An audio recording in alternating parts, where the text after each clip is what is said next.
at this ingredient list. Okay, almond butter, whole grain oats, clover, honey, cocoa beans, words I can't say, long words with lots of syllables. It's all good for you. If you're playing pickleball, if you're working out, if you're at home working in your office, need a snack, if you're in the middle of a super long podcast because you have a lot of things to say, pop in a mod ball, get that burst of energy.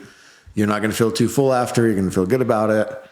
Yeah, I love mod balls. Definitely. Jimmy, honestly, and I honestly do have them. They're great. They give you clean feel. I play a lot of tournaments, and a lot of times you don't want to eat anything or much throughout the day because it just makes you feel bloated or just a little bit too much. These are the perfect size, and it gives you the energy required to continue to participate and perform at an extremely high level. Check them out. Use my code LOONG, my last name, LOONG, 10 at checkout to save yourself a little bit of money. They support us. Would love it if you could try a great product and support them back as well. Yes. All right. And then we got your drink over here. Yeah, we're going to turn it because they haven't. But it is Strawberry Starburst. I C4 still reaching out. Sponsor me. You won't regret it. I could have stock in your company for how many flavors do they have? So they have the Starburst one. Do they have different? Yeah, they have flavors? different Starburst ones too. They have like the red. They have like a cherry. Okay. A Starburst flavor cherry. Starburst, yeah, cherry Starburst. But I mean, going with all the good flavors. Yeah, pink Starburst is. They have Skittles. Oh wow! But it tastes like you take a handful of Skittles and just throw it in your mouth. So I don't know. It's a little sweet, but anyways, they're delicious. How many of those do you have a day? Probably too many, honestly. If I ever drop dead on the podcast of a heart attack, it's because too much caffeine, but I need it. All right, awesome. Thank you to our sponsors. We really appreciate it. And let's get going. So this last week was the... real quick. Vulcan. Thanks, Vulcan. Love you. Okay. All right, moving forward. PPA Texas Open. Hot, humid, muggy, nasty, rain, everything. Squishy balls. Yeah, it was wild. Like the Texas Open was insane. You had people dropping out left and right. You had people dealing with the heat. I mean, good night. Tyson McGuffin looked like he jumped in a pool. Maybe he did. Who knows? There was a pool close by. It was absolutely insane. We'll go, let's go men's singles first. I mean, obviously, it was a huge field. Our boy Jaume. They said Jaume on his coach called him Jaume. Yeah. His coach, he's from Spain. Uh-huh. Is it Jaume or Jaume? So I think he's from Portugal. Okay. Or I think he's from Portugal, and I believe the J makes the ja sound, like okay. Simone Jardim. Okay. Well, listen, we watched him, you and I, at PPA Futures in Salt Lake. Yeah. And he was unbelievable. And that dude absolutely rips. He hits nukes. He rips the ball. Mm-hmm. He's a little guy too. What is he, 5'8"? Yeah, he's little, but he's funny, and he's got a lot of firepower. A lot of power, and he is fast. And yeah, he makes it all the way to Championship Sunday. And he didn't just make it to Championship Sunday. He beat some impressive players. He beat some top level players. And then he goes in, he loses the first game to Ben Johns. And then he takes the second game off of him. And not only did he take the second game off of him, he controlled that entire game. Mm-hmm. And what was the third game score? Third game was 11-5, but it was 5-5, I think. And then Ben ran off 6 in a row. But he was there. And they talked to his coach between matches, and his coach or friend. Who was his coach? His friend? It was just his friend that he played. It sounded like someone he played tennis with. They didn't really introduce him, but he basically said that he feeds off of the energy of the crowd, and he feeds off of like emotion. He's a very emotional player. And so the more emotional he was, the better he played. And he did. And honestly, I have never seen the top spin freaking forehand roll that he has is insane. Like that dude was unbelievable, and he was fun to watch. And I think and you've been telling me about him for a while. Mm-hmm. You've been a big fan of his. Yeah, I like him. And you told me months ago that in singles that he is a force, and he's going to be a force. Yeah, actually, so he played Ben Johns in the Austin Open, and this is when Ben sent out that tweet about the paddle he was using, adding it to the list of delaminated paddles. Yeah, so because he Ben uses knew that he got a lot of power with it. Yeah, he uses that 6-0 paddle. In fact, rumor has it after Thursday, he played on Thursday, he reached out to his paddle sponsor and was like, hey, send me 4 more. I don't know why. Maybe if he was just trying to capitalize, get some free paddles, but Yeah. it's kind of funny. The other thing that was funny is he was wearing, so, Ben's obviously all sponsored up, right? He's got the Yola, he's got sponsors everywhere. And Jaume's wearing the t-shirt of the venue that they're playing in. Yeah. I don't think he was prepared for maybe the heat and maybe also being there until Sunday. What's crazy about him, Jaume, is that he lives in Hawaii.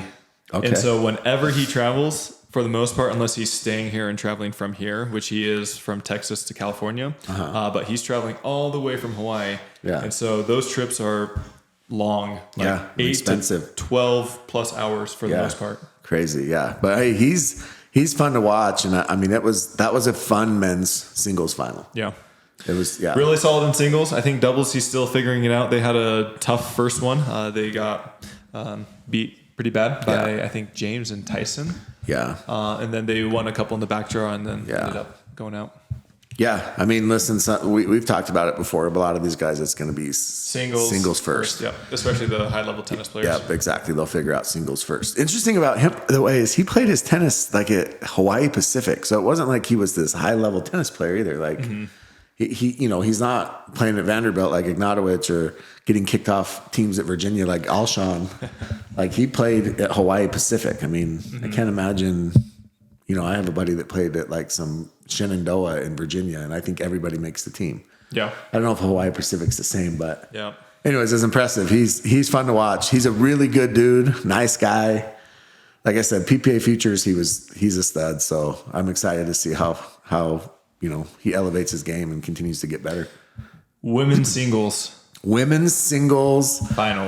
finals. Let's skip everything else. The rest of you, nobody cares about. No offense. Not that we don't care, but women's singles final was this is hyperbole, but I don't care. It was the best singles match I've ever seen. It was absolutely unbelievable. Leah Jansen versus Annalie Waters. Leah comes out in game one and just destroys her. There's no other way to put it. She absolutely annihilates Annalie, beats her 11-3. Thanks to the Perseus. Yes. So we'll get there. So she beats her 11-3. She's hitting freaking passing shot after passing shot. The thing that Leah does that's different is so Annalie plays singles like tennis. She stands at the baseline and she rips. Leah is long, she's tall, and she gets to the kitchen. And she uses that length, and it's tough to get the ball by her when she's at the kitchen, right? I mean, the balls that she was getting to were insane. And yeah, once she gets to the kitchen, she's tough to beat. It's tough to hit a ball past her. Annalie had to be very precise. So Leah got to the kitchen, just destroyed her. I mean, she beat her 11-3. So then we get to game two, and Leah comes out again, red hot. She's smacking her all over the court again. She's got Annalie frustrated. Annalie is missing shots she probably doesn't normally miss, but I also think that Leah was forcing those misses. Mm-hmm. And then you start to press, right? When you feel like you're down, you start to press. So I think it's 7-1, 6-1, 7-1. So Hannah Johns, because it's on CBS Sports, goes to interview Leigh Waters in the middle of the match, which is something that we don't see. Mm-hmm. So she sits down with Leigh and she says, Leigh, what does Annalie need to do differently? What's happening? And, I think most people would say, Leah's playing well. Annalie's, needs to do this and this. Nope. What does Leigh Waters do, Tyler? I'm sure you're going to tell us right here. Leigh Waters decides to say, and I don't care if I misquote her, because if I do misquote her, it'll be nicer than what she said. Leigh Waters says, well, this is a different Leah Jansen. And so you're like, oh, okay, maybe she's going to say something nice. She's playing with a new paddle that has 3 times the power, 2 times the spin or whatever. It might have been vice versa. And this is a Leah Jansen that Annalie has never seen before. And literally says that the only reason Leah Jansen is beating Annalie is because of the paddle. Like one of the most asinine, classless comments I have ever heard in my entire life. Like what in the middle of a match? Yeah. Like what? I'm sorry your daughter is getting her ass kicked all over the court, but that's wild, dude. Like that is insane to me. Yeah. And then you just go off about this paddle and you talk about like the only reason that Leah is beating her is because of the paddle and because of the power of the paddle. And Annalie wasn't prepared for it. Has anyone heard Annalie's paddle?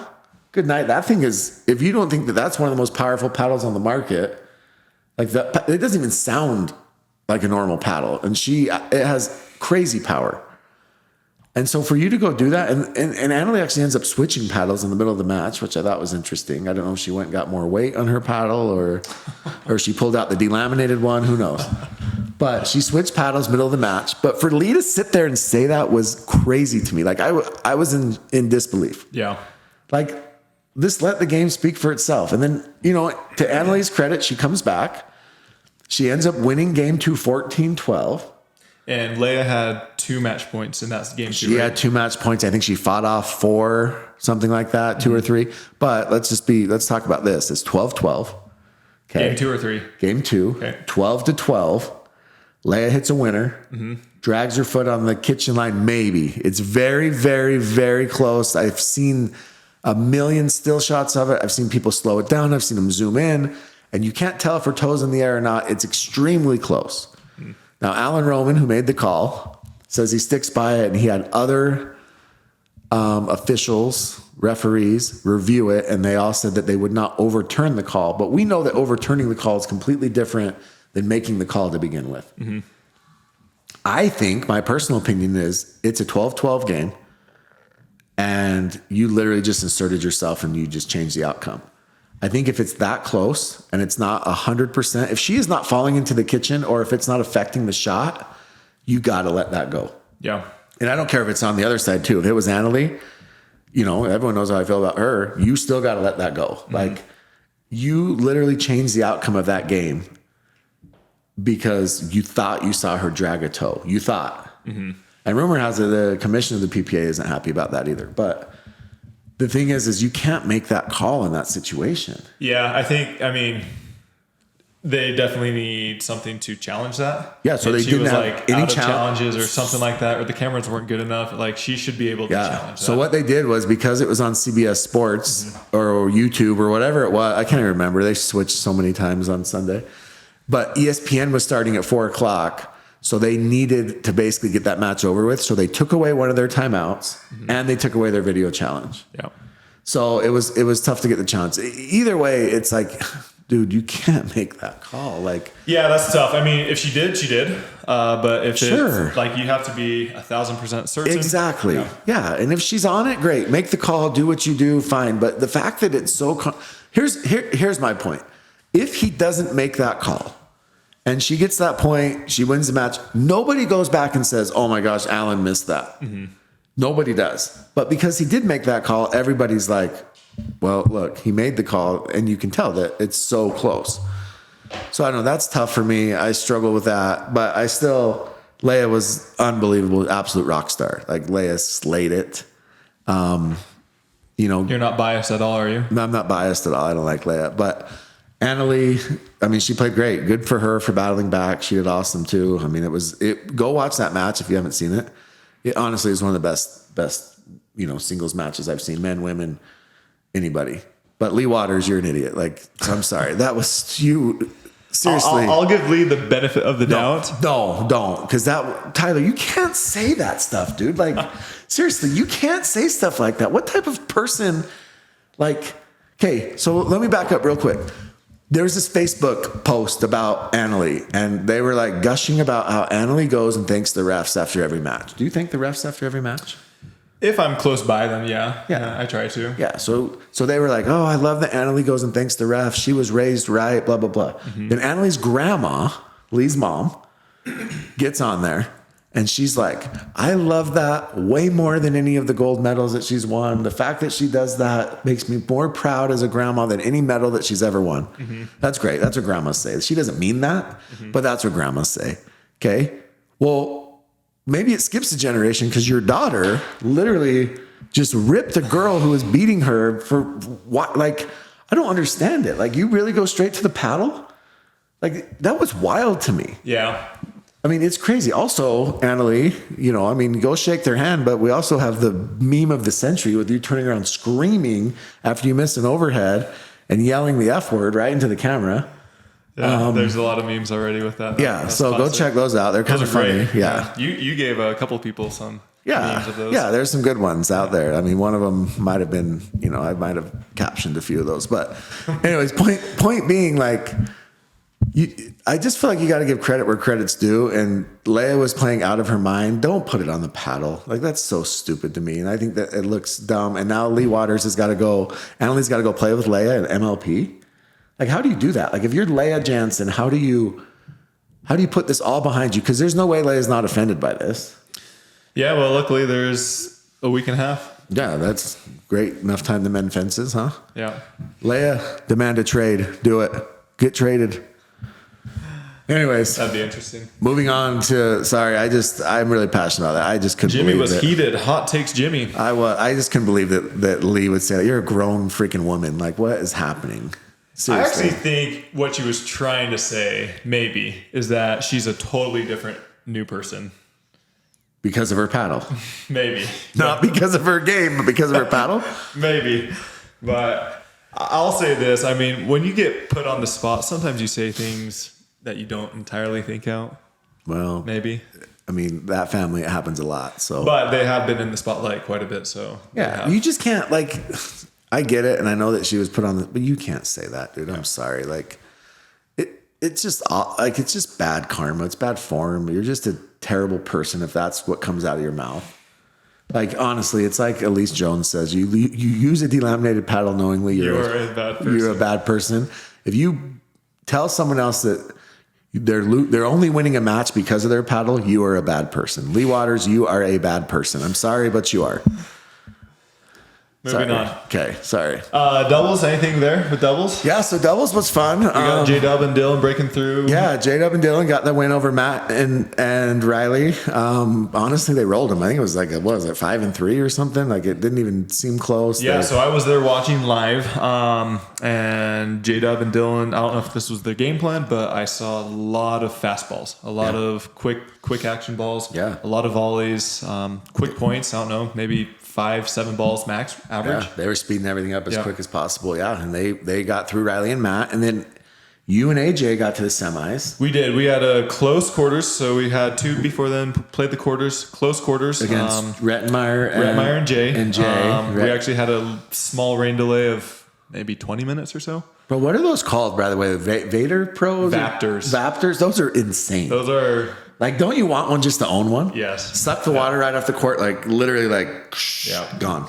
I'm known for being into weird, random things. This quite proven. You're a technology guy. I'd love to get one just to have. Yeah, right? Yeah. Like, would you go out, like, on your back patio and just be like... Shh. I would turn the sprinklers on just to do that and then dry it. Yeah, I know. Those things are sick. Those things are crazy. Insane how fast they dry. Yeah. It's insane. What do they cost? They're expensive. They should be. I mean... I could be totally wrong, but I think it's around $2,500 to $3,000 for one. Oh, okay. Well, listen, every tennis, country club, pickleball, they need them. Yeah, it's worth it for sure. Yeah. But I think this is a huge point. We need more indoor facilities. We need more tournaments indoor, not only for the rain, but the wind. We played the bronze medal match, and the first game was actual tornado. We played underneath the covered courts, and it almost made like a swirling effect. And so not only was the ball moving, but it was like changing levels. Oh my gosh. It was really weird. Yeah. So first game was insane, and then second game was normal. Well, and then like even the women's semis were all finished on Sunday because of the wind. And the net broke. Yeah. The tension broke. Yeah, it broke. And so they took the net that we were supposed to use on the grandstand court to put on the center court, but then they didn't even end up playing. Yeah, I mean it was just wild. But back to you. So you guys played a tough match against Rettenmeyer and Jay. Yep. So close match. A lot of people liked it. Said it was one of the top matches of the tournament. There was no commentary. It was just on the grandstand court, right? Grandstand. Yeah. We played that, and then we won that, and then we went on to the Johnses. We had maybe a 1 to 2 hour break in between. So let's talk about that, because I watched that match. What was your strategy going into that? Because I felt like, first of all, the Johns came at they started coming at your backhand originally.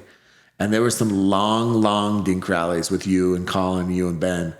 But you held your own and you stayed in it. It wasn't like the Stefan clips. It was definitely not like the Stefan. I kept having those flashbacks of the Stefan just dinking. No, you honestly, you played phenomenal. I mean, not just because I'm sitting next to you, but you played phenomenal in that.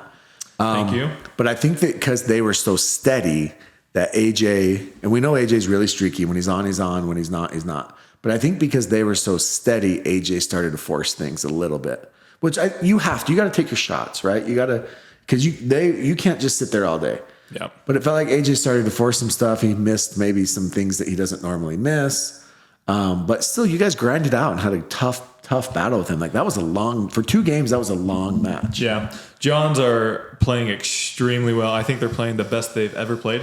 I mean, their results show that. And going into it, we knew it'd be tough.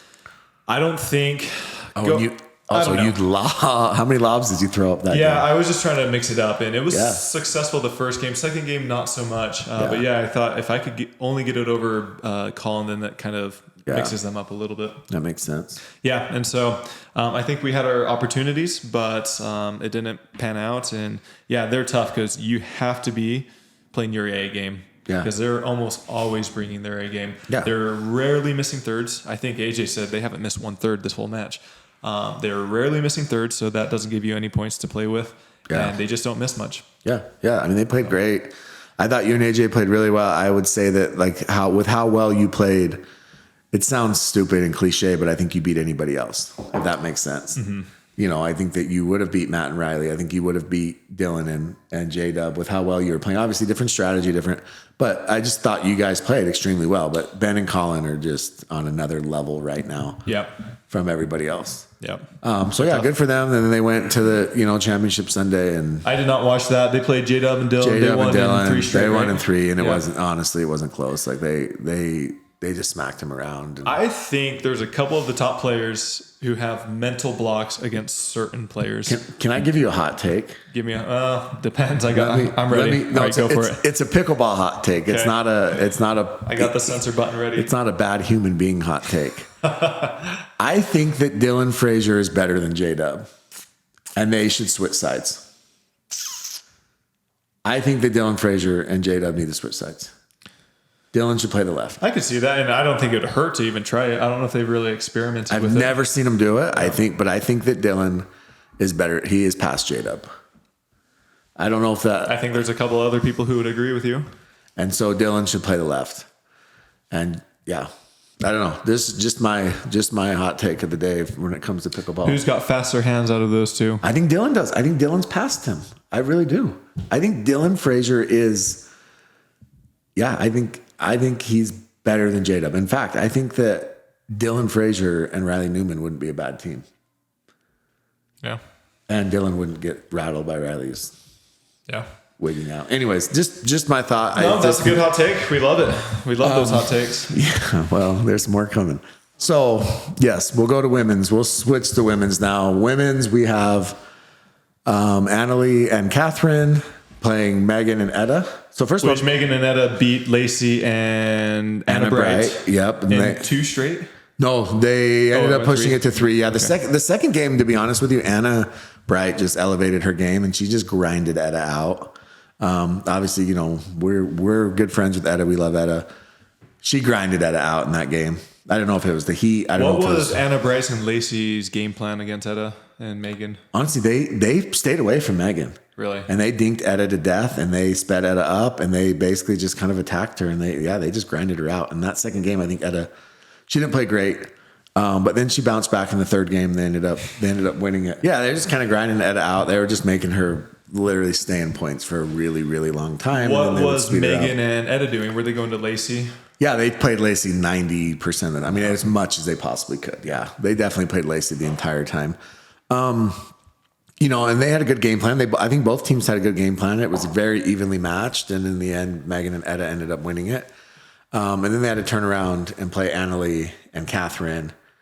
And I don't know what happened. I mean, they got smacked. Okay, like Megan and Etta. I mean, I don't know if it was the heat. I don't know what it was. They definitely did not play as well in that game as they did the game before. I mean, Annalie's got that effect. I mean, similar to Ben Johns. Yeah. I mean, Annalie, I've said this before, she is so far ahead of the other women, in my opinion. 100%. And if it's like you said, if it's a mental block by a lot of people, like if you walk into that match and you feel like defeated before you even get there. Yeah.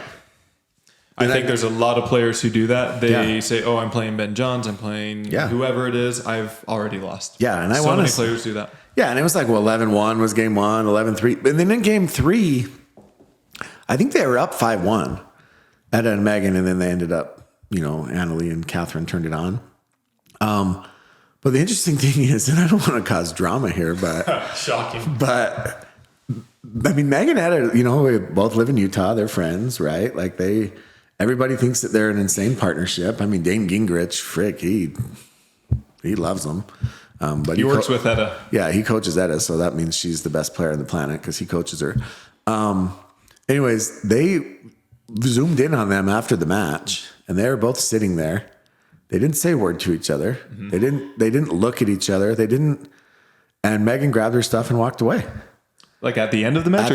At the end. It was over. And it was like there was zero communication. And I saw a lot of people were like, Megan looks pissed. And so, yeah, I don't know. I don't know if Megan feels like Etta didn't play well. If she doesn't feel like she didn't play well herself and she's just frustrated. I'm sure it was just the heat of the moment. Yeah. I mean, listen, it happens. I'm not saying that it's, but I think that's a good team. Now you have played twice together.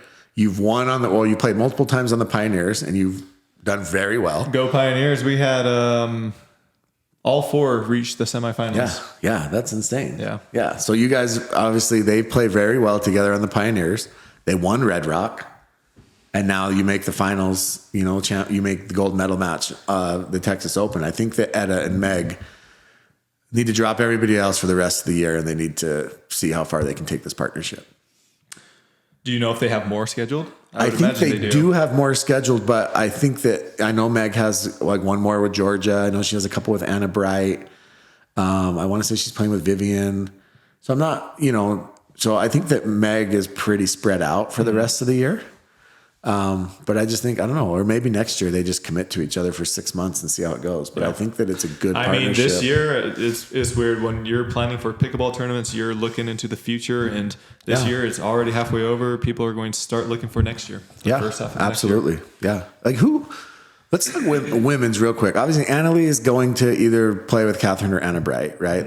Do you think she continues to switch on and off with them, or she chooses one? No, I think somehow Catherine's going to weasel her way in, and sneaky Catherine is going to lock her up for the year, but I don't know.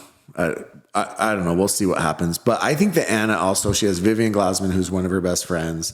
She's close with Lacey. She's playing with is she playing with Hurricane at TOC? I think she's playing with Hurricane at TOC. Yeah. Yep.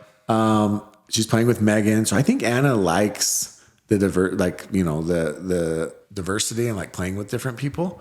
So I don't think she wants to be pigeonholed to one person, other than James, obviously. I think if you can win and you're guaranteed to have that partner, I think she'd be fine with it. But the unknowing, the unease that, hey, is she going to play with me in this tournament or that tournament? It's not good. Yeah, exactly. And so I think Anna's trying to find that long-term partner, right? For her to commit to. But I mean, she's had success with everybody. I mean, she's obviously, I think that her and Catherine are right now the clear cut 2 and 3, when whatever order you want to put them in. Sure. And so I think that they're going to always be there. They're going to be semis. They're going to be fighting for championship Sunday. Yeah. So there's a lot more competition coming onto the scene in the women's, which is so fun to see. Yeah. A lot more close matches. A lot more matches going 3 games rather than easy 2 games. So yeah, for sure. I mean, it's exciting. I think the more people that come onto the scene, the better the competition level is just going to rise, right? I mean, obviously we're seeing it with Annalie right now. Are you coming to San Clemente? Yeah, I want to. I just got a text saying I need to submit my guest names for that. Put me in. Okay. So I was thinking about, remember when Simone and Lucy just rolled through everybody? Mm-hmm. I mean, for 2-3 years, they were just absolutely crushing everyone. And now Simone, she got up there a little bit in age, and she's kind of stopped the travel schedule as much. She's playing APP now almost exclusively, and MLP. Lucy's still playing, obviously, and still having success. I mean, her and Callie just won a month ago in Newport. So she's still is really successful. But I think that, the torch has been passed from, obviously, them to Annalie. The difference is Simone was 44? Yeah, somewhere in there. And Annalie's 16. So, I mean, is she going to have a decade or two of dominance? Like, what's going to happen? There's got to be somebody coming out. Please, somebody come in the beat next her. 2 to 3 years. Anna Bright, I've talked to her. She's very confident in her own game. She thinks partnered with the right person, she could take her. I would imagine Catherine feels the same way. So yeah, if you get the right partnership, then I think a lot of these top 5 players think that they could. So I won't say who sent me a message, but somebody sent me a message who was playing against her, and she played multiple matches. So don't try to guess. And they said she's not that good. She's not as good as people think. She's beatable. Yeah, I mean, I think. Not that, they were just saying that they feel like they can get to her, and then this person almost did, and it wasn't singles. So say it 1, 2. I guess. And so, anyways, I think that I think that there's a chance that we're going to see somebody break through. But it is partnerships, and we've talked about this. It's the same thing with Ben and Colin. If you want to beat Ben and Colin, you've got to play with the right partners. Right. And some of these high level guys, the people that they're choosing, even high level girls like Jesse, stop playing with AJ. Okay, stop it. We're tired of it. Stop doing it. You guys hate each other. You clearly hate each other. You clearly hate playing together. And then every 2 months you go back to each other. Every couple of weeks you go back to each other. And everybody's like, why are these two playing together? They're both good. They both are extremely talented, but together it doesn't work. And we see it. You lose to terrible teams all the time. You lose to bad teams. Like it just doesn't make any sense. Stop doing it. And we see that. We're seeing that way too much in pickleball. It's like someone needs to hold their hands and help them choose good partners.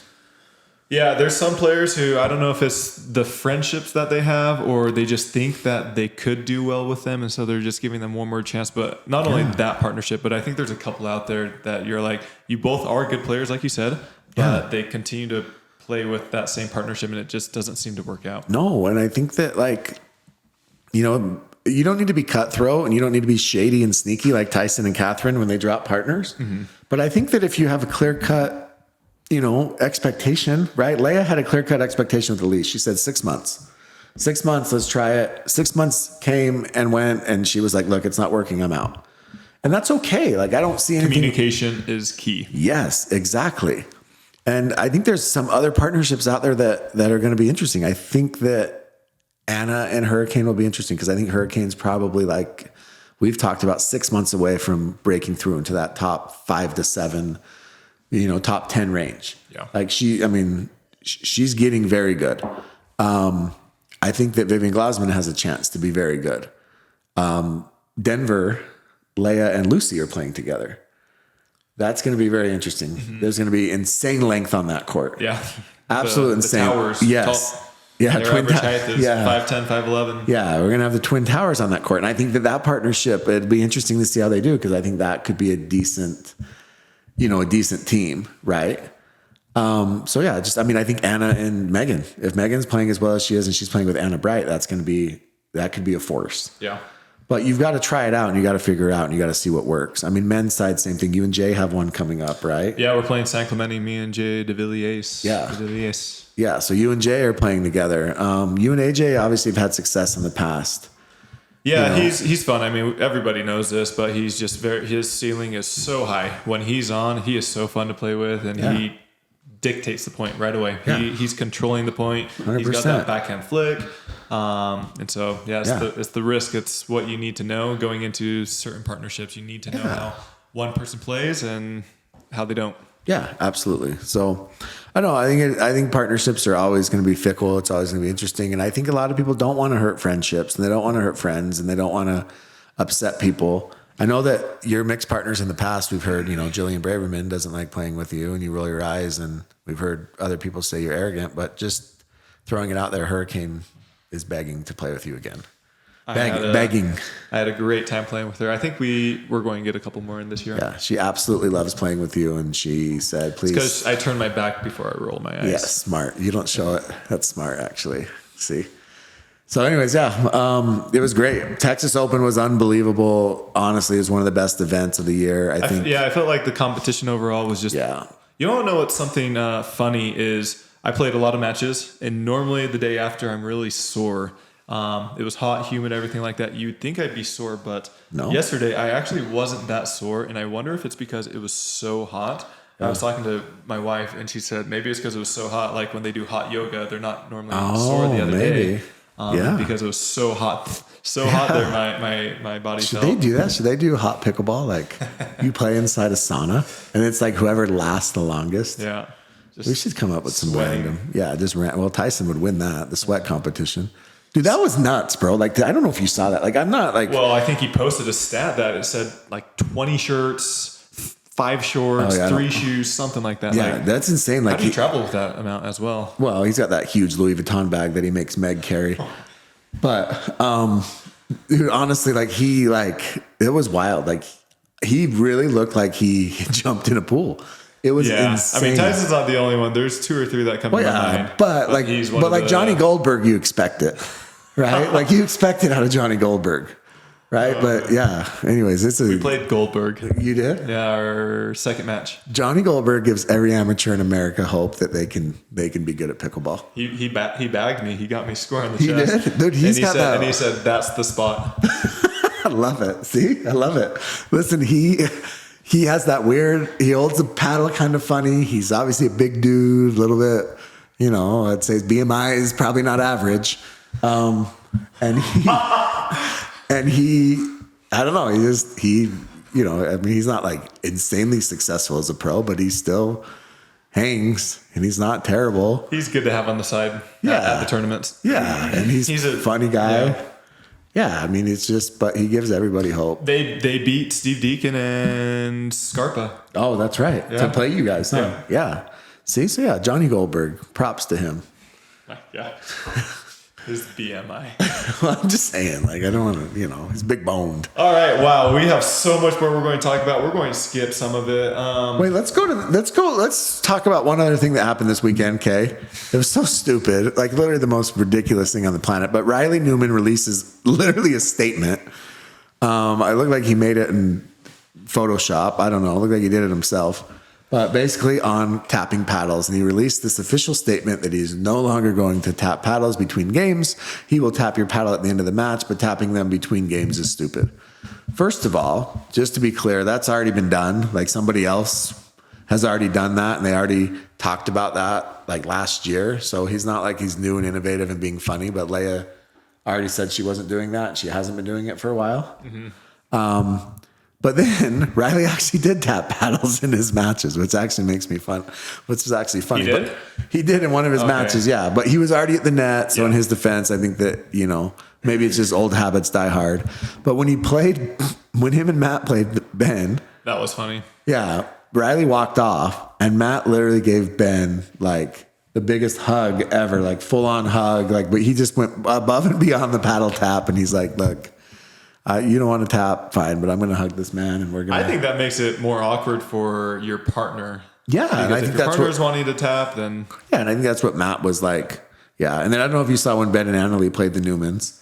I saw the highlights. I know what you're talking so about. So Annalie ran around the other side of the net because the Newmans walked off. But we didn't talk about mixed doubles, but there wasn't much to talk about. But Ben and Annalie beat the Newmans right after Annalie played that insane singles match, by the way.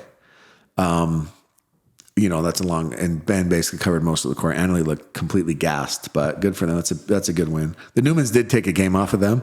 So it went 4? It went 3 because they did 2 They out only of 3? did 2 out of 3 because it was on ESPN. Gotcha. I actually think had it gone 5, they would have had a chance because Annalie had just got done playing her singles. Mm-hmm. So I think that it hurt the Newmans to only go 3 games. Just my opinion, but giving myself a little credit. I think I could be wrong. I think outside of obviously the finals, but we played the Newmans and we had game points. We had maybe 4 or 5. 12-10. Yeah, 12-10 the first game. But outside of our match, I think they rolled pretty much everybody. Yeah.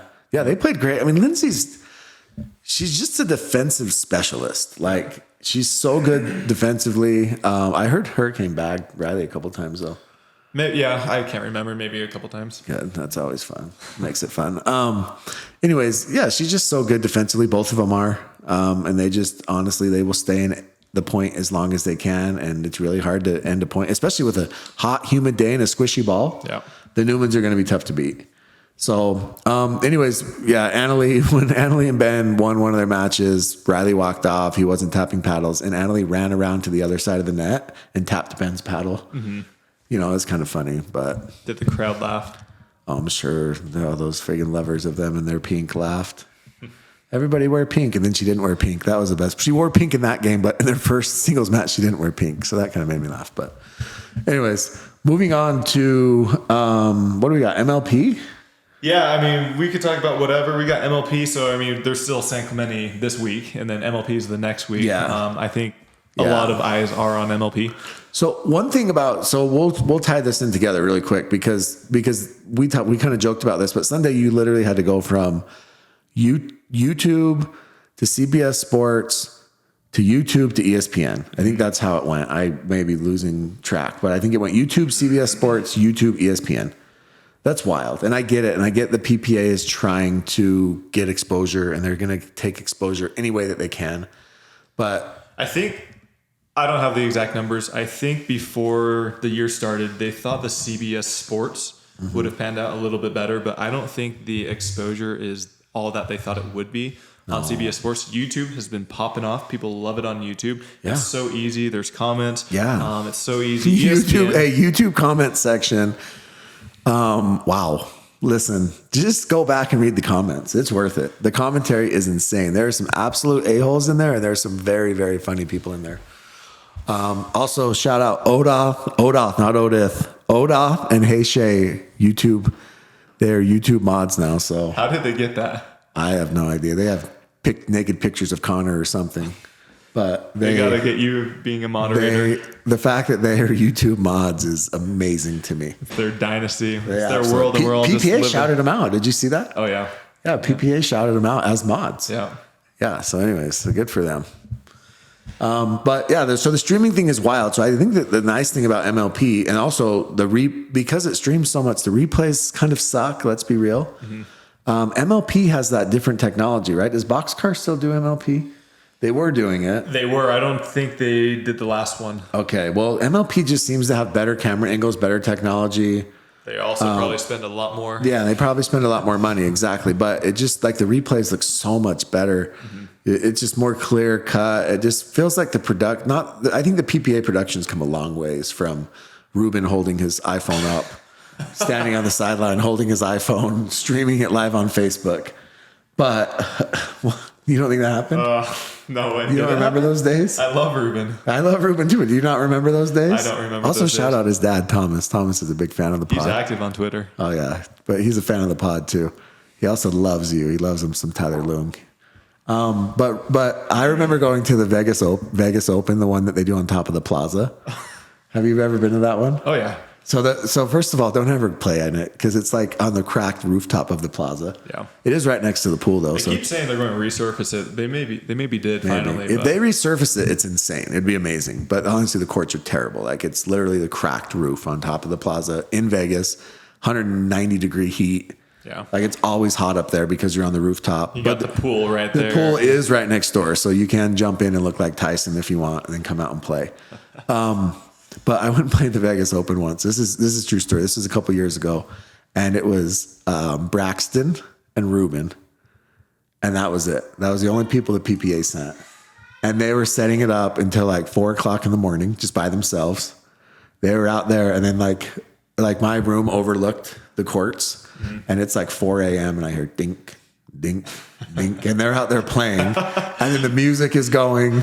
And it's just the two of them. And I'm like, these are road warriors right here. Like, these guys need raises. That's one thing I'll say about the PPA. I've talked to a lot of them, and they love pickleball. Every single one of them, they love pickleball. Yeah. They play at the end of the day when they've been on their feet for 12 plus hours. So that same Vegas Open, it was like, gosh, I think we played to like 5 or 6, our tournament.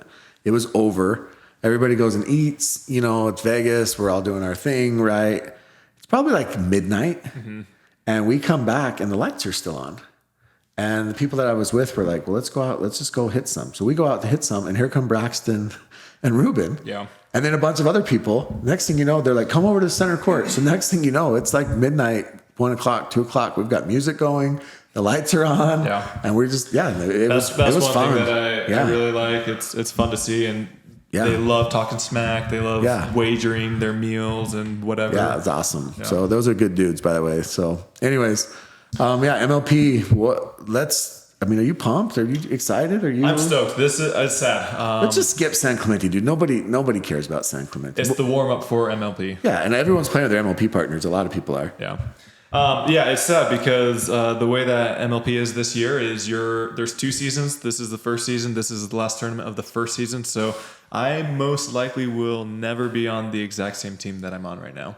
And I truly feel like if we're playing our best, we should do extremely well. Yeah, for sure. I love playing with Ben. I love playing with Meg, Etta. It's a great team. It's been a lot of fun. Do you, Meg, and Etta practice together here ever? We did for the first one, or maybe even 2. We haven't done too much for this one coming up. Okay. Do you, we never did get Ben here, did we? We should have got Ben to Utah. No. Could you imagine, if Ben, with how big pickleball is in Utah, I don't think people understand how big it is. It's insane. Okay. Yeah, he could do some. Could you imagine? If he did a clinic here. Well, he did one a couple years ago, I remember, and it was like sold, but he did it with a bunch of different people, and it was like sold out, and people were going nuts over it. But could you imagine? It would be insane now. I think he makes enough where he doesn't really focus on clinics. Yeah. So I saw something, speaking of Ben and Utah, the other day. Then they talked about doing an all-star game for an all-star mid-season all-star game, all-star festivities for I saw that. Pickleball. I've talked about that before, but in terms of a combine for the NFL, how they do the running, the jumping, the strength. I think that'd be so fun. But did you see what Anna Bright's comment was? Yeah, she said Florida, Utah, Texas, and the world. Yeah. How insane would that be? 4 teams? Yeah. And you go, maybe on another pod we'll break down those 4 teams and who would be on each one. But that would be awesome. The only thing I'll say about Utah and their love and power in pickleball is that almost all the players here in Utah grew up here. We live here. We practice everything like that. Most of the people in Texas, they moved there from out of pickleball. Just for pickleball. Yeah, exactly. So maybe it's got to be you have to have residency or something, right? Yeah. But anyways, that's insane. Yeah, that's Florida's crazy. been popping off with their level of play recently with James, Anna, all these Christian, all these new guys. Who? I knew you were going to say that. In fact, I've seen some of the games, they'll go play these games and it's James, it's Anna, it's Hurricane, it's Anna Lee. Good practice. Yeah, the groups that they get in are insane. I would love to just show up to the park one day and be like, hey guys, paddles up, and just put my paddle up and just try and get into the game. You think they'd let me? No. Somebody asked kind of a funny question that they want to see video of you playing to confirm what your actual skill level is. I'm a legit 2.5. Legitimately on a good day, I'm a 2.5. That's his talk game. Yeah, it's not about how I play. It's about how I talk. That's what I'm not getting paid for on this podcast is talking. So, unless you use our code for those sponsors. Yeah, use that code, please. I got people Mod balls and feed. Pickler Shop. I got family to feed. Okay, use that code. I got MMA lessons to get so Tyson doesn't choke me out. Things like that. So, anyways, moving on. Should we go to questions? Yeah, let's move on to questions. We love questions. Honestly, guys, send in questions. All right, so let's get into questions. So once again, I don't know if Jimmy does this. Jimmy, do you ask questions on your stories at all? No, I don't, but I can start. You can start doing it. If anyone wants to ask him a question or me, just send it in. Normally, I post 1 or 2 days before the podcast. But send me and you guys. I get tons of Instagram. I'm so popular, but I get tons of Instagram DMs. I promise you, I do try to answer all of them. Anything, any questions. Sometimes people just want dirt. That's kind of funny to me too. But the thing I love about pickleball, we've talked about before, is that it's a very it's still a small community. So I think I like to keep it that way. I think we all want to keep it that way. Nobody's too big. Nobody's clout chasing. That was a big eye roll, by the way. That was a Tyler Loong, Julian Braverman eye roll. So I think that's what makes it fun, right? Is everybody's very approachable. Nobody's too big for the game yet. So I love that. So ask questions to Tyler. Tyler's honestly, he's a nice dude. He's a little bit, arrogant according to Kyle McKenzie, but keep going. Yeah. Anyways. All right. So somebody asked, what strategy are you using? Let's see. What strategy are you using against the John Bros. They spelled everything wrong, but I'm guessing that's the question. All right, what strategy am I using? I want to be consistent, but I think I'm going to take a little bit more chances than I normally would. I'm going to be more aggressive. I've played the Johns brothers a couple times. I've been able to beat them a couple times, and one of the times I just remember being very aggressive. We were driving a lot of the thirds, and if your drives are on, then it's going to make them pop up the ball, and I was pulling the trigger a little bit sooner than I normally do on the right balls. But if you're going to try to grind them out, I don't think that's going to work. And if it does, you're going to be out there for 4 to 5 hours. Well, the thing is, I mean, we can be honest about this. I don't think Tyler's going to disagree with me. Maybe he will, but they're not going to make more mistakes than you, right? It's not a 4-0, 4-5, 5, even a 5-0 game where you're such a good dinker that you're like, I'm going to let them make a mistake first. You have to take chances. You have to take your shots. They got to be calculated chances, obviously. Yes. But yes. Yeah, you got to be pulling the trigger when it's there. Yes. Hands battles. Yeah. You might get lucky. You might. Tyler, how do you get your hand? Like, this is a loaded question here. Good thing this pod's PG, but how do you get better hands? How do you get faster hands? Well, I can show you afterwards. No. A lot of it is going to be practice, strength, your forearm strength. And so they have those, stress balls or yeah. squeegee Do you use balls? those? Yeah. I used to. I don't do it too much. Do you know those things that like your dad used to have, like the grip thing? Like, we're going to zoom in on that illustration. You know, I actually have I've been told I have nice hands, this thing. But you know the grip thing that like... Yeah. Anything with hands is going to strengthen your hand speed and also your counter attack ability, just being able to counter punch with more pace.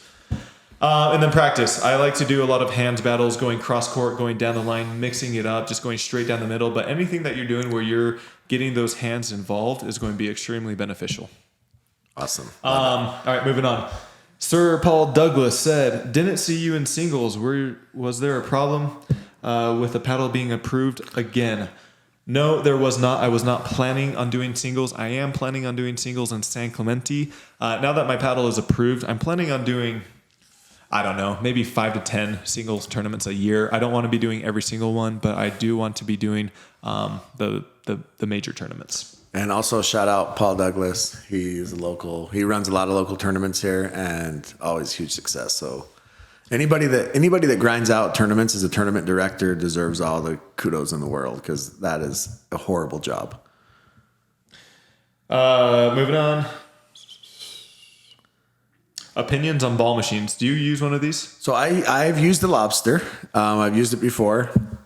I think that, if you just want to get reps, if you want to get as many reps as you can, I think ball machines are great because then you're just getting reps. If you're working on, say, drives, drops, things like that, then it just helps you get reps. For me, though, personally, I would much rather just play with a partner and drill with a partner because I think that you get real simulated game reps that way.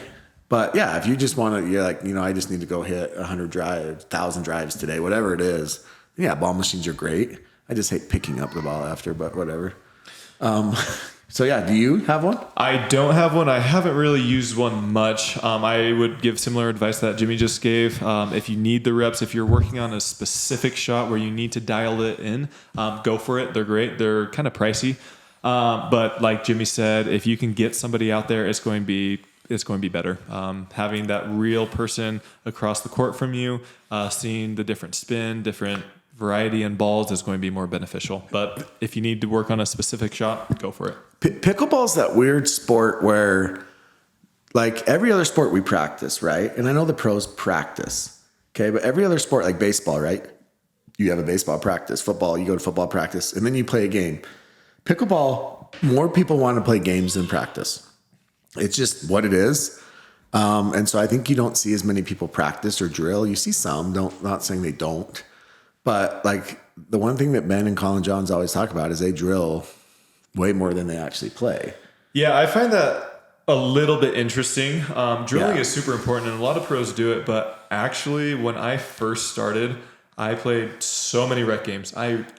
For the first, honestly, 4 to 5 years, I didn't drill once. Literally for the first 4 to 5 drills. But what I was doing is I was playing a lot of games and I was being super intentional. Working on something during that game. Exactly. During those games, I was being very smart, or I thought I was. You can't simulate game reps. Yeah. You can't simulate them in a drilling session, right?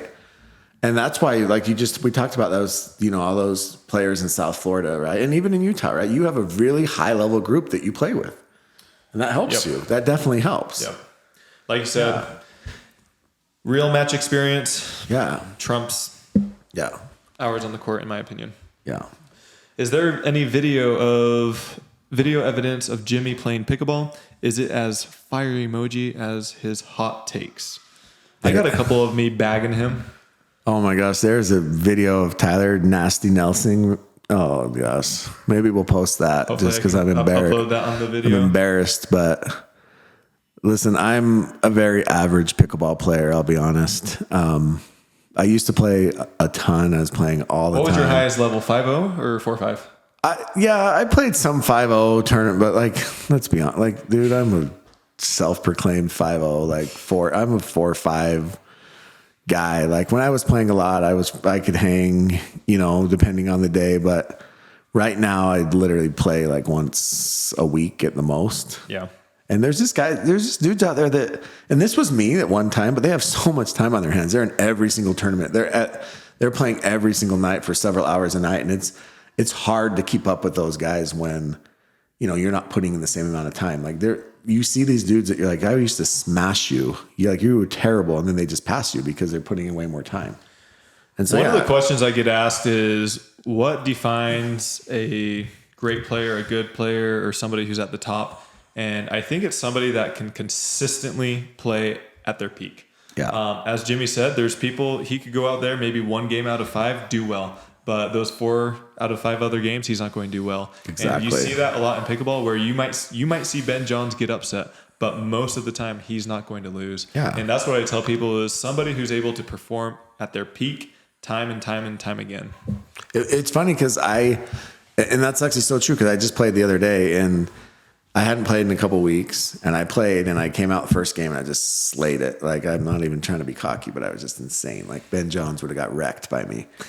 And then I think I lost my next 5 games. And so, it's like staying at the top of your game, playing at your peak all the time. Like that's the difference. And a lot of people just can't do it. They can't bring their A game and play that all the time. So, all right. Somebody asked also, what will it take to beat the Johns in doubles and then Ben in singles? So we talked a little bit about Johns in doubles. I think aggression, calculated aggression, and then Ben in singles, be lefty. I've beaten him a couple times. He's by far, in my opinion, the best player in singles right now. But he seems to have these patterns down for right-handed players, and I'm left-handed, so that flips it 100%. Are you playing singles in San Clemente? I am, yeah. Yeah, let's go. I hope you're in Ben's bracket. I'd love to play him first round. Yes, because he's a slow starter. Yeah. Absolutely. And you might, right? Because you haven't played singles in a minute. I'm curious what your seeding is going to be. I'm going to say I'm going to predict it right now. I'm going to say you're 20 to 25 or something. You think? No, I'm going to say it's like 18, 19. I don't know. We'll see. We'll see who's right.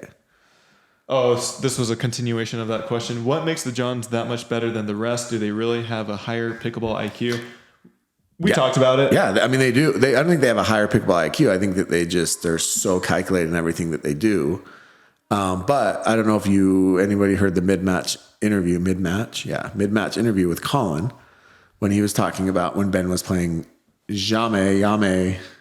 Yeah. Someone said Chame. It's not Chame.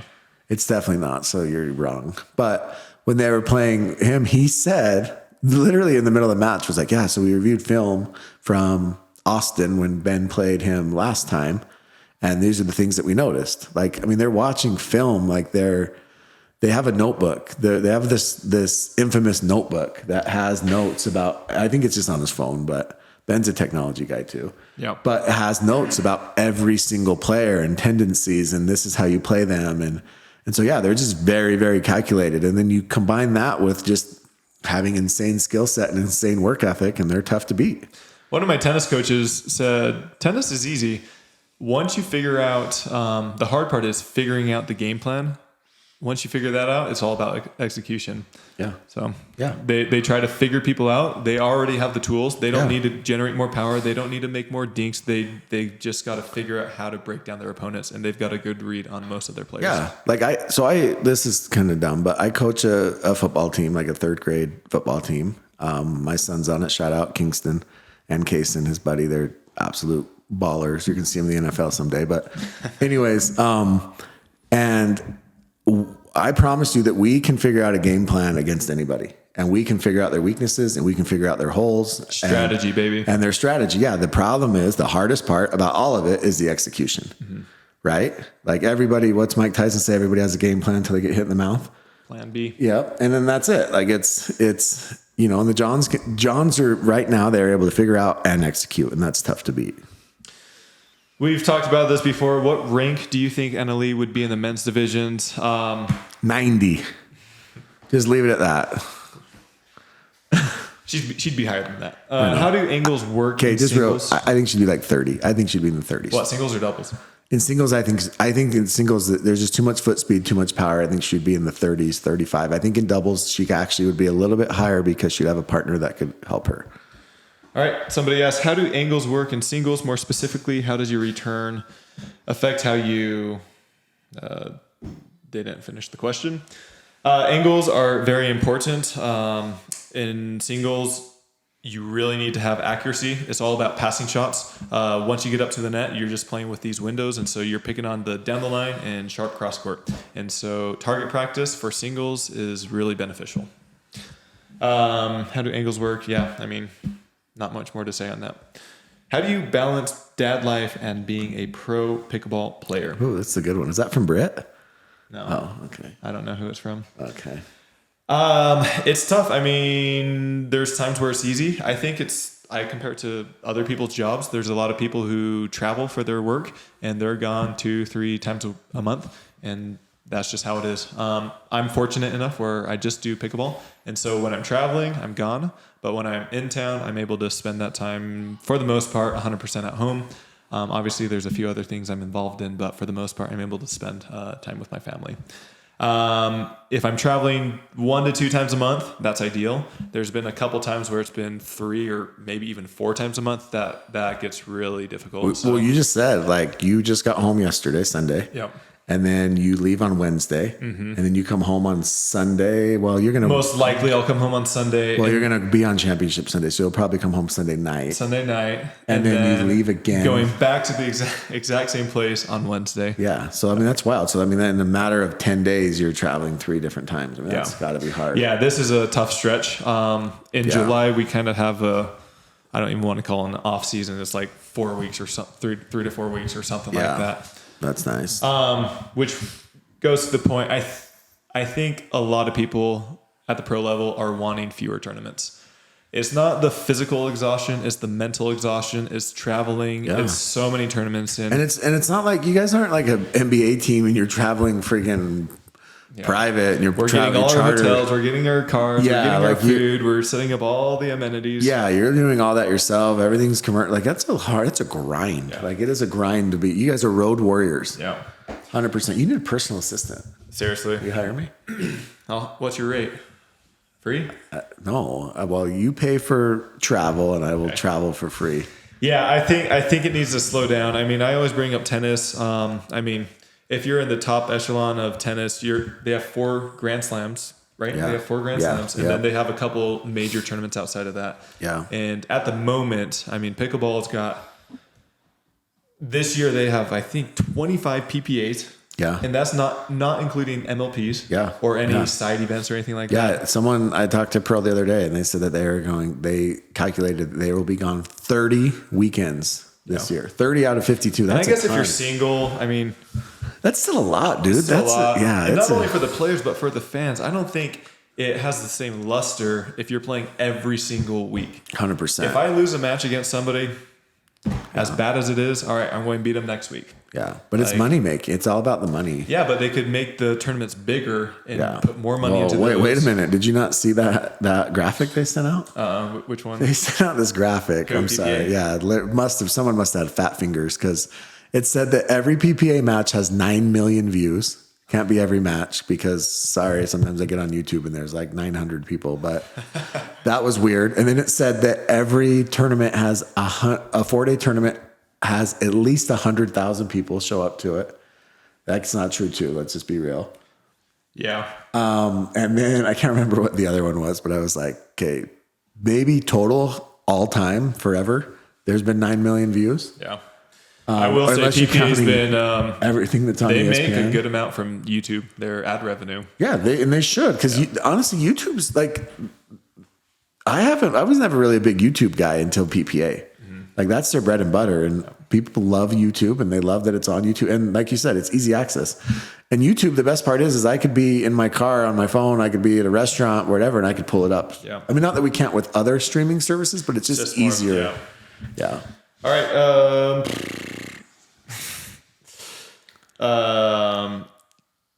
I'm skipping that question. It's a question from a Vulcan teammate. So who is it? Let's. It's a new employee that thinks she's funny, and she wants to know if she's funnier or her sister Lucia. Who's funnier? Who do you think? Honestly, I'm a huge Lucia fan. You know that. Lucia. You haven't met her sister, have you? No, I don't need to. Lucia, that's my homie. Like, Lucia and we are freaking homies. All right, we'll skip that. How much should someone drill, rec, play if they're trying to go pro? How good are you? How good are you? Who's in your area? All of this comes into play. What's your background in tennis and paddle sports? I think that really goes into play.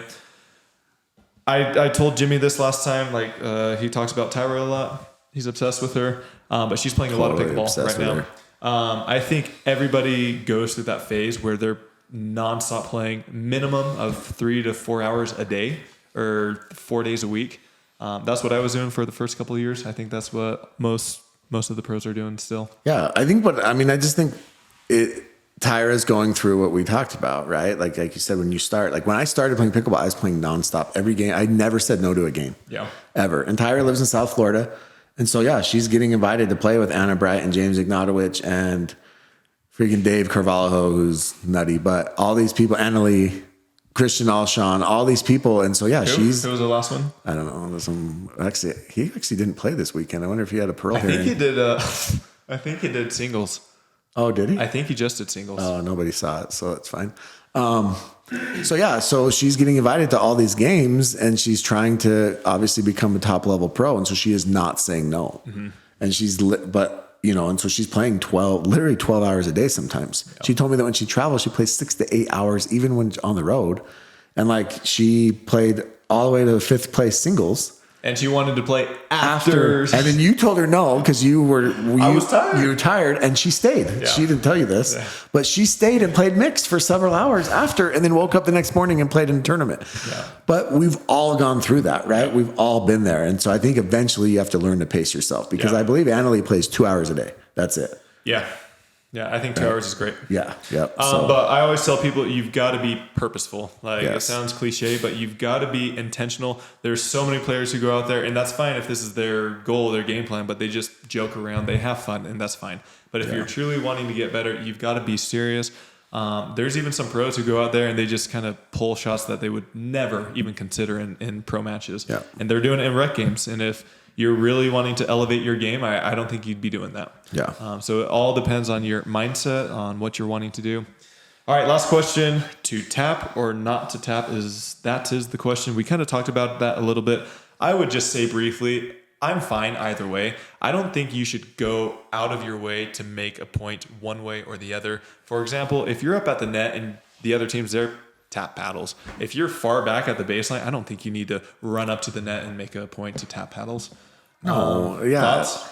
Yeah, I agree with you. I think that any sort of acknowledgement after the match is fine. Like if you're playing a rec league match and someone smashes a overhead pass through the ball, rolls all the way to the fence, right? You can turn around and pick up the ball, turn, and then just give them like a little acknowledgement. You don't have to run to the net, tap their paddle, go back, I will add a funny story. We played a team that was very adamant about this whole paddle tapping, and we were up at the net at the end of game 1, and this team was at the back. Mm. And we went up to the net. The point had just ended, and I kid you not, they took 2 to 3 steps forward, and then they realized what they were doing, and then they turned around. It was like they were making a point. It's like, if you have to remind yourself that you're not doing it. Exactly. It's like, to me, it's fine. I don't care either way, but it's kind of funny that that happened. Like, they're reminding themselves. It's so stupid. Just if it's natural to do it, then do it. The more I think about it, I do agree that, you want to stay in the game set, mind focus. You want to be intense. Sure. But, it's kind of unique about pickleball. It's kind of fun, camaraderie. Yeah, just tap their paddle. It's not that hard. Go be a good person and tap their paddle. And then I don't think I saw anybody else intentionally not tap paddles this past weekend. I thought a couple more people would have not tapped paddles. Maybe that'll happen in the future, but tap it. And then, if you really want to be shady, to say, hey, you only beat me because your paddle's good. Right? Like, could be easy. So anyways. Filming some content right here. This guy is. Yeah. Like, oh, I'm sure he is. I'm sure he is. Hey, by the way, what was I going to say? I don't remember now. I can't. I'm shook. I just showed Jimmy a picture, and it's a little inside joke, but maybe we'll talk about it in the future podcast. I don't know. He lives close by, so maybe we can't. But anyways. So there are limits to things you say. That one would be rough. That one would be hard for me. Anyways. So good luck this week, San Clemente. Thank you. Jimmy's going to be out in San Clemente for MLP, supposedly. So maybe we'll do a podcast out there. Oh, maybe should we go on the road? Maybe we'll do a signing or something like that. Let's come on now. Nobody, but hey, maybe Tyler should ask that question. Should we go on the road with the pod? Yeah. That would be fun. Huh? I don't know. Put down in the comments if you want us on the road, or maybe we can do like a live Q&A, or we can do a live. Yeah, maybe get Odoth on, or Heyshay, or someone to fill in for them. Yeah, how do you know I'm not Odoth or Heyshay? Who knows? Okay. Anything else? No. That's it. Appreciate you tuning in once again. Every hot take was brought to you by Jimmy. I did not tell him that information. I am not telling him to say that information. So get mad at him. Hopefully you guys continue to listen in.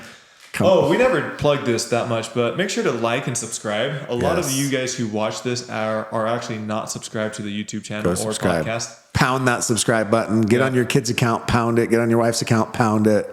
Subscribe. Thank you to picklershop.com. Go check them out. Use code ambassador, and also modballs. Use code LUNG10. Can we do like a thing where I go like this and then there's a subscribe button right there?